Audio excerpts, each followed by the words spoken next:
so we will hear what he has to say. First, though, the saga of James Harden and the Rockets continues. Harden did not participate in the Rockets' first practice of the season yesterday. Rockets coach Stephen Silas said Harden was not at practice because of the NBA's COVID-19 protocols. Harden did not return for a scheduled solo workout Sunday evening either, but told Rockets management he's going to report soon, whatever that is, a source told our Tim McMahon. Harden was all over Instagram this weekend, attending rapper Lil Baby's birthday party in Atlanta without wearing a face mask. Players were actually supposed to quarantine at home this week, other than testing at team facilities, individual workouts, and grocery shopping. I don't know if there were any groceries at Lil Baby's birthday party. James Harden's sister also took to IG to defend her brother. It was a photo of them together with the caption, "His pain is my pain. We got the same pain." So, what do the Rockets have to say about all of this? Here is Coach Stephen Silas earlier today when asked about Harden. The question was, when will James be back and how big of a setback is this? Take a listen. Yeah, as far as timetable, there is no timetable as far as I know. And it is a setback. You know, you want your best player to be here, and there is a short window, as you've alluded to.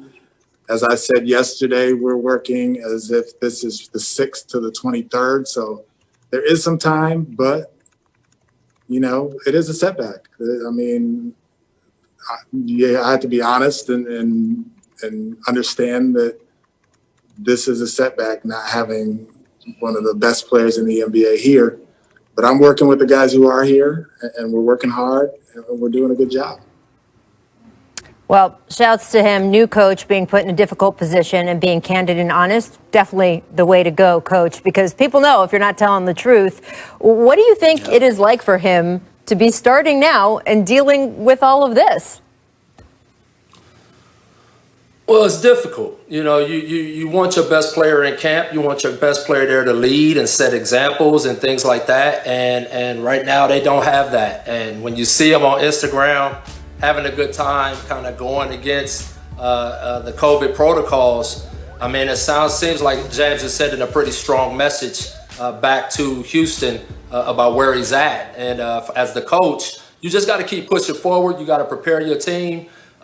You know, you're going to have a no excuse attitude like I know Coach Silas has, and you do the best you can with what you have. Well, that's definitely the playbook, but it is easier said than done. And for the whole Rockets organization, Fizz, can they afford to let this drag out through the season? Because they told our Tim McMahon earlier last month, we can afford to get uncomfortable. We're willing to get uncomfortable. We're not going to take less for James in a trade than we think that he is worth to set our organization up for the future.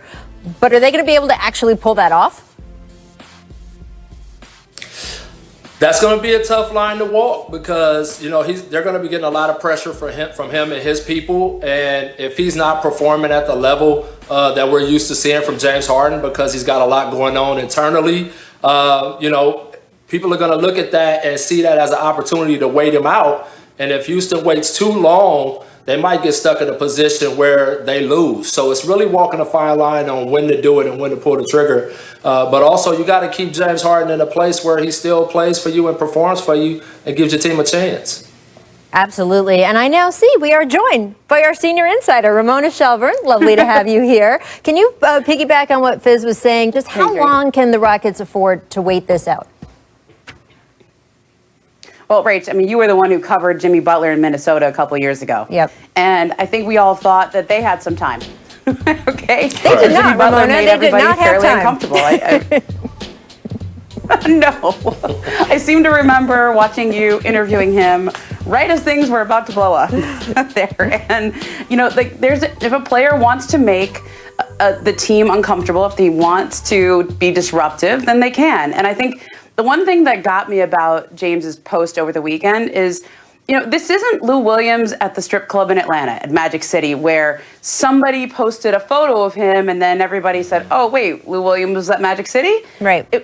This was James posting it himself. Right. He wanted people to know he was out with Little Baby with the Prada bag and $100,000. Like, I mean, I don't know how much more blunt you can be, but that's a message that's sent. Now, I also covered a media day. Oh man, it feels like a million years ago. I think it was 2007 though, when Kobe Bryant had demanded a trade with the Lakers, and we were all standing out there waiting to see if he'd show up, and none of his teammates knew if he'd show up, but he eventually showed up and did what he was supposed to do, said what he was supposed to say. The Lakers never traded him, and they went on to the finals that year because Andrew Bynum got good, and they traded for Pau Gasol. So could be one of two things for the Rockets. Yeah, I remember Kobe Bryant said on the radio that he wanted to trade. It wasn't even like through reporters or sources. He came out on the radio and said, I wanted to be traded. He put his name on it. And absolutely, they waited him out. And it is a little bit of a battle of wills because James has 2 years left on his deal.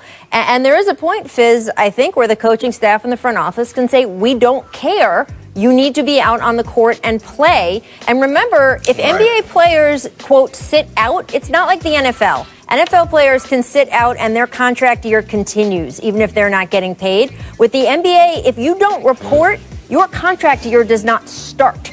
So those 2 years he has left on his deal with the Rockets, if James would say, and he's obviously not going to do this, but just to explain the difference, if James's strategy was somehow, well, I'll just sit out this season, he would come back the next season and still have 2 more years left on his deal.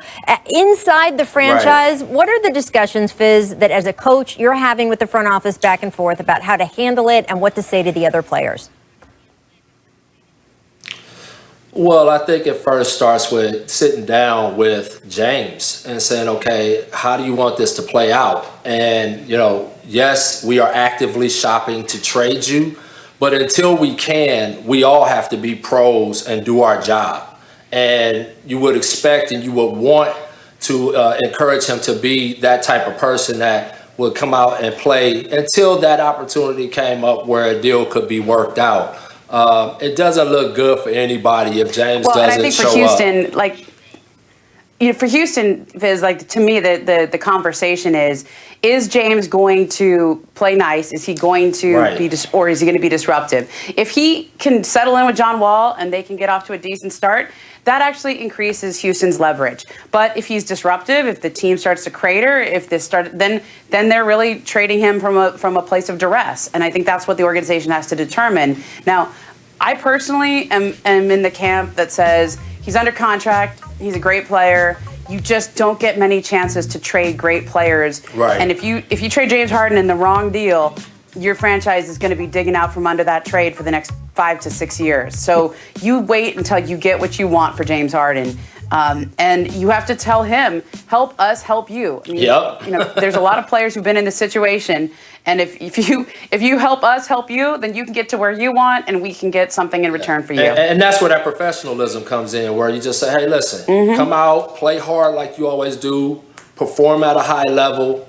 There's an expectation of James Harden when he steps on the court from fans and from everyone in the country around the world. Be that guy and just know that we're really pushing forward to try to help you get to the place that you want to be so we can make sure that everybody wins. And look, we talk about Kobe Bryant or Jimmy Butler. Every situation is different. And one of the complexities with this situation is that the team that James reportedly wants to go to is not a team that necessarily desperately needs him, right? They've got Kevin Durant and Kyrie Irving. So I guess it depends on how much KD and Kyrie say you absolutely to the front office have to go get James.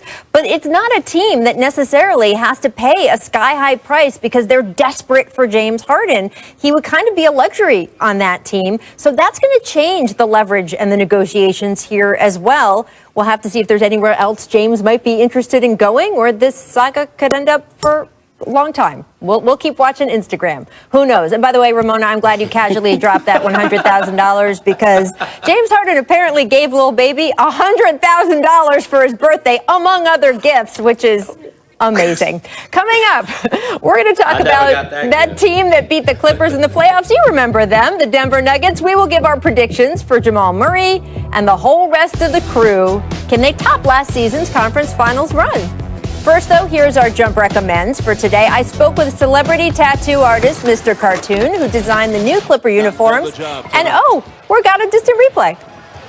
Hardaway backs off on Thomas. What a move! Oh, did he explode and it goes!